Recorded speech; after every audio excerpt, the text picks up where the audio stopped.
Alright, so when the announcement got made that Max Verstappen got a penalty for qualifying in the Qatar Grand Prix this weekend just gone, this announcement was made late on Saturday night. I'll be honest, guys, I made a video straight away. I was really tired when I made it. I'd literally just finished a lot of editing for videos on other channels and stuff, and I just wanted to get, you know, the announcement out there about what happened and why, according to the stewards, he deserved a penalty for what he did. Now, in that video, at first, I didn't realize, I mean, I corrected myself later on when I looked over the official reasoning of the stewards, but I didn't realize that George Russell wasn't on a push lap when this incident occurred. Now, basically, the reason why Verstappen, according to the stewards, got a penalty was that he was driving unnecessarily slowly on the racing line, and that contravened their race directive. Now, I'll give my thoughts on that at the end of the video. I'm not giving an opinion until right at the end, guys. I'm just laying out what the facts are in terms of who said what, and I'm going to go also into what Verstappen has said on the incident too, which I think is very, very telling for this incident, really, because I think it's,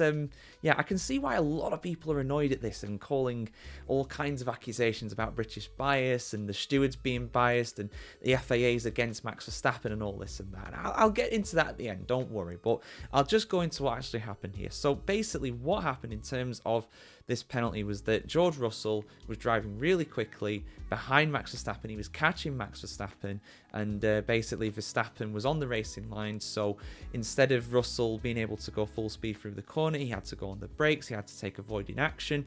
Russell complained on the radio and also presumably complained to the stewards as well after the race about this, saying that it wasn't right that Max does that. It goes against the race directive, which does apparently state that if you're going slowly and a car is coming up fast behind you, then you have to move out of the way, basically. You can't be on the racing line because of that. So due to that, Max Verstappen, instead of lining up on pole position, and by the way, what a lap Max Verstappen did during qualifying. I mean, I did not see that lap coming at all. Like, you know, in the sprint, the Red Bulls were pretty useless, to be honest. Like, I mean, Perez was all the way at the back like usual, and then Max Verstappen was in P8. He couldn't even catch Nico Hülkenberg's Haas. You know, he was a good 2 seconds behind him. So to produce that lap, I mean, that just shows why the guy's a champion and why the guy's a champion this year, and why probably would be champion even in a McLaren, like he says. You know, I don't disagree with that statement. I already done a video on that a little bit ago too, when he said it after Las Vegas. But yeah, this one is a very telling one. So basically, he got a one-place penalty for being on the racing line and blocking George Russell, despite Russell not being on a push lap. He was only on a slow lap. I just want to read out a quote here from Max Verstappen in the aftermath of this. So he said the following here: "I was just creating a gap to those guys in front of me. He, George Russell, just came by at full throttle. You have to stick to your delta, but at some point you can't when the drivers in front of you are driving slowly.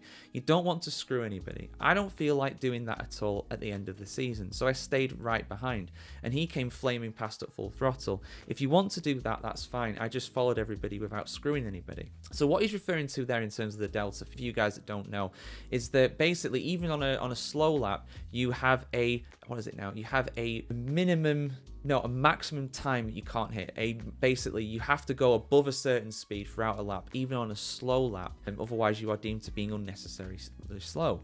Now, apparently, according to George Russell, he was going to go too slowly around the lap, hence why he sped up, which, okay, if that's the case, that is fine in a sense. But like Verstappen says, and he's right about this too, if you actually look at the footage of the incident here, which I'm going to just do now again, and I didn't spot this at first. Again, it was late at night when I made the video, and it was literally just happened, like literally 5 minutes before I actually made it.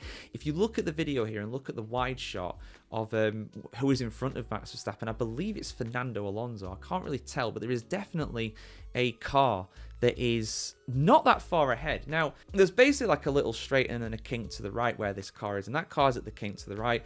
Verstappen and Russell are around the first actual kink to the right. I'm not sure which part of the track this is. I don't know the Qatar circuit this well. I believe it's in the closing sector of the lap. I could be wrong though. It's not a track I know particularly well, although I do see a lot of MotoGP racing around there. But anyway, I'm digressing.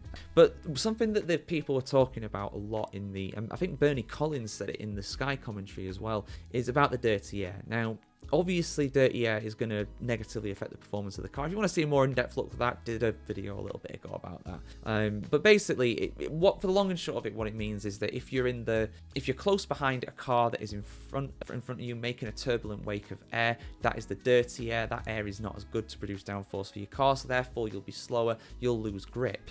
But around Qatar, because it is such a high-speed track, the gaps that you'd actually have to have would be much larger. Normally, around most tracks, you won't get that much dirty air effect if you're, say, 2 seconds behind the guy in front, something like that. Around Qatar, I think Bernie Collins was actually saying that it's more like 5 seconds or something incredible like that, because it's such a high-speed track. This track has no slow speed corners. There are no major braking events on the entire lap. So it's very unique, again, because it is a MotoGP track originally. So it's really, really flowing because it's designed for bikes. It's not designed for Formula 1 cars. So to be honest, right, in Verstappen's position, you have to put yourself in Verstappen's shoes. Let's take Russell out of the equation just for a second. You're in Verstappen's shoes, right? You are trying to cool your tyres down. And this is something the stewards have admitted as well. They've said it in their documents. You are trying to leave a gap to the guy in front. And there's a guy behind you that is going too slowly for the Delta, apparently, and that is why he's speeding up. Now, there are ways to do this, and there are some people that think that George Russell's done this deliberately, and to be honest, we don't know. He might well have done. He might well have done this deliberately to try and get Max Verstappen a penalty. I don't know. I'm not going to debate that. I'm not going to get into that, because that is trying to contemplate what someone is thinking inside their own head, and we don't know. We don't know. I'm sure people have opinions about it in the comments. By all means, go for it, guys. Have a debate about it. And some really interesting viewpoints that people have put in at the end of the day about this, and I've been fascinated to read them.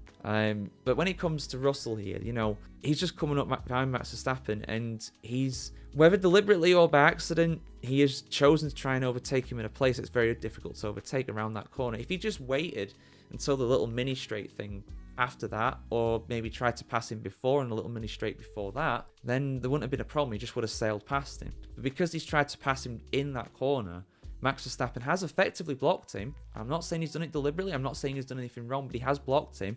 But at the same time, Verstappen is trying to leave a gap to the guy in front. So therefore, this penalty just seems a bit bogus, to be honest. And again, people in my other video, I'm sorry if you guys had misinterpreted it. I was just stating what happened. I was just saying what happened. I didn't analyze it properly in terms of giving an actual opinion. I just said, look, this is what happened. This is why the stewards have done this.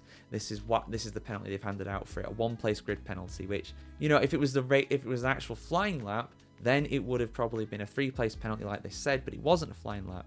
I thought it was with how quick he was going, and I think Verstappen has every right to be aggrieved at this. It's a bit of a strange penalty as well, because it doesn't really change that much. I mean, yeah, you've lost 1 place. If Verstappen's still going to be the quickest guy later today, which he might well be, you never know. The Red Bull could be quicker today, just like it was in qualifying. Then he's still going to win the race. But it does set a dangerous precedent, I think, and I think a few people have talked about this in the comments as well. Now you've got a situation where, in theory, you're both on a slow lap like that.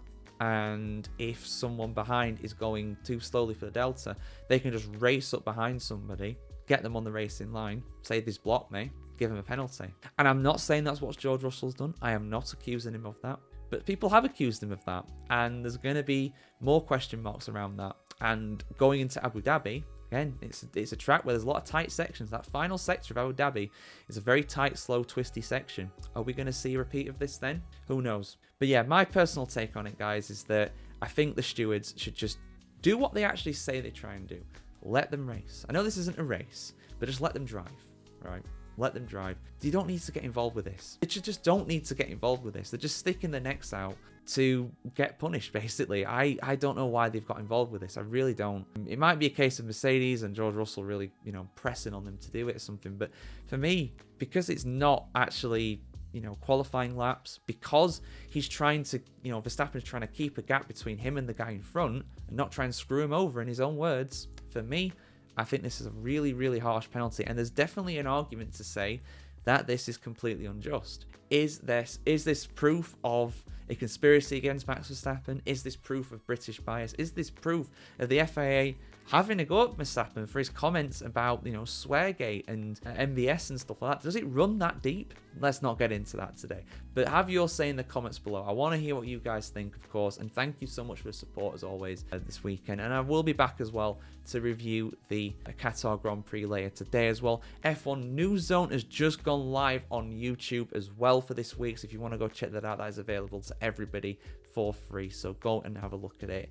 And yeah, enjoy the rest of the weekend, guys. Have a good one. We'll see you very soon.